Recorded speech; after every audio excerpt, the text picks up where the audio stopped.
Yeah. It's Connor in there. I don't care. I got that picture. Oh, right here. So I told him before. Could I ask you a question? Far away, yeah, you guys. As far as the fight between AJ and Deontay Wilder, could that fight potentially be made for the future? Yeah, that's what we're trying. I mean, originally we was planning for that fight January in Saudi, but it's gone a bit slow. But we've had a couple of interesting talks over the last few days. It's the fight we want to make, and we'll see what happens. Now, Eddie, with Zhang winning the rematch, is there any chance maybe he can come in, swoop in, and take an AJ fight? Yeah, I mean that's a huge fight in China. I mean, AJ beat him in the Olympics, and Zhang's a good heavyweight. I think he's dangerous, and I think it's a good style matchup as well. Two big punchers, two huge guys. Absolutely, the focus is Deontay Wilder, but I don't rule out a Zhang Zhang fight at all. You have your other heavyweight too. I feel Hrgovic. Is there going to be any movement? Yeah, on I mean that? Hrgovic. I don't know what the IBF are waiting for. To be honest with you, I IBF's mean, never they love getting letters out sometimes, but just not this time.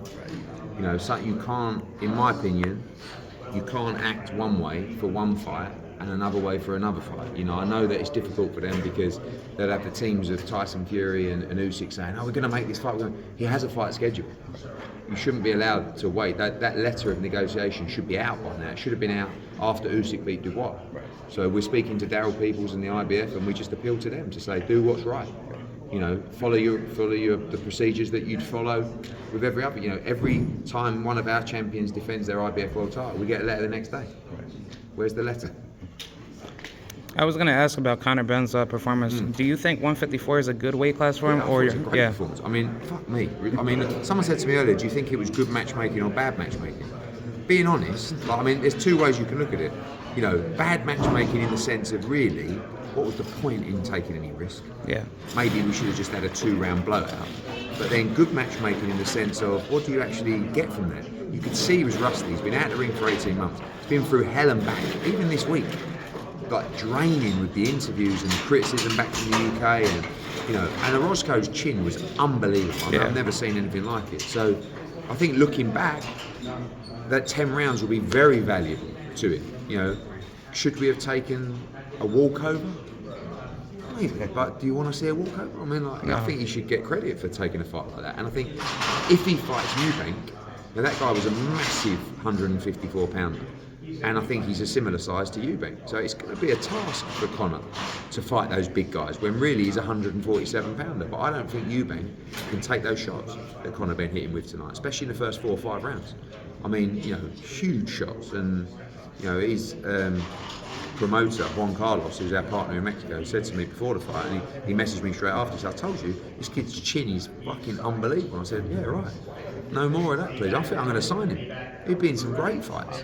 Could Conor Benn potentially go up against any of the top 25 154 pounders, maybe like Xander Zayas or Lubin? I think he wants the big fights. The big fight is Chris Eubank Jr. Okay. But there's a lot of other big fights. Kell Brook in the UK as well.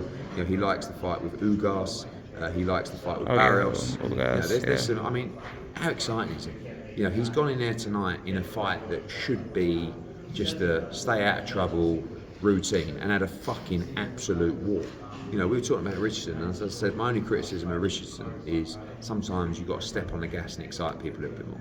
But when you're shutting people out, like Zepeda, 120, 108, it's pretty impressive at the same time. But people want to watch someone fucking stand there and let their hands go. And Conor Benn is just so exciting. All those names I mentioned, those fights would be absolute horror shows. Could we see guys like Danny Garcia possibly? Yeah, I mean, look, I don't know if he'll fight again, Danny Garcia, but again, great fight. Eddie, Conor has got so many haters and critics. It's easy to jump on the bandwagon.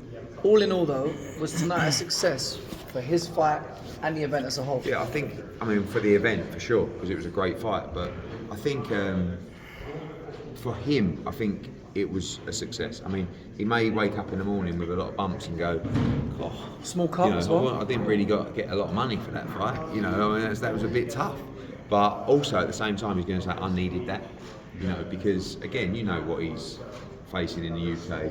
That pressure, that constant criticism, and this week as well, it's very draining.